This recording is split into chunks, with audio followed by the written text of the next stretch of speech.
या ठिकाणी 1 वाटी इतकं मी चणा डाळ भिजत घातलेली आहे। आता आपण हे सकाळी मी हे टाकलेली आहे चणा डाळ, तर 5 ते 6 घंटे झाले असेल त्याला भिजून। तर आता ह्याला आपण स्वच्छ वॉश करून घेऊ, स्वच्छ एका पांढऱ्या कापडाने पुसून घेऊन आपण ह्याला थोडं फॅन खाली सुकायला ठेवू।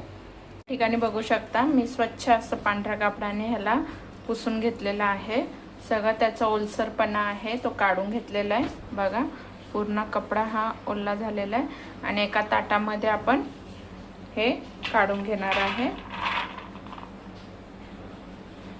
व्हिडिओ शेवटपर्यंत पहा, कारण इव्हिनिंग स्नॅक्ससाठी आपण तिखट डाळ घरगुती बनवणार, जे की आपल्याला मार्केटमध्ये 5-10 रुपयाला त्याचं पॅकेट भेटतं खाण्यासाठी। तर आपण हे स्टोरेज पण करू शकतो। बघू शकता हे आता पूर्णपणे सुकले आहे। आपण जे ओलसरपणा आहे तो सगळा आपण रुमालाने काढून घेतलेला आहे।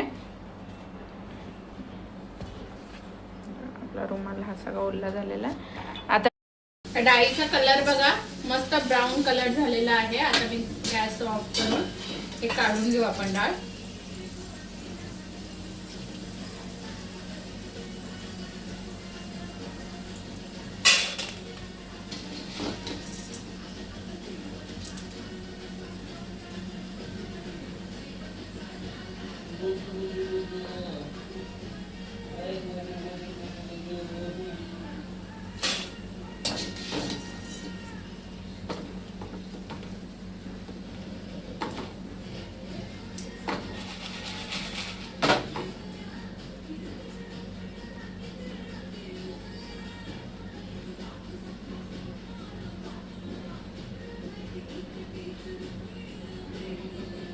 प्रकारे आपण ह्याला स्टोर करून ठेवलेला आहे।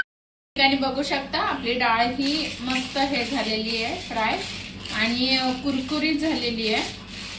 आता आपण ह्याच्यात थोडेसे मसाले टाकूया जेणेकरून अजून टेस्ट छान येईल।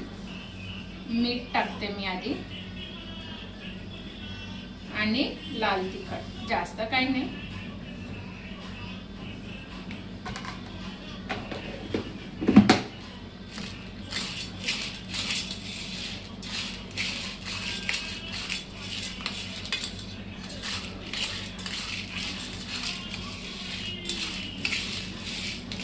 टीव्हीला बसताना म्हणा काहीतरी असंच खाण्याची इच्छा होते ना आपल्याला, कधी कधी क्रेविंग्स पण येते डाळ येते खाण्याची। तर अशी नक्की एकदा ट्राय करून बघा तुम्ही डाळ, आणि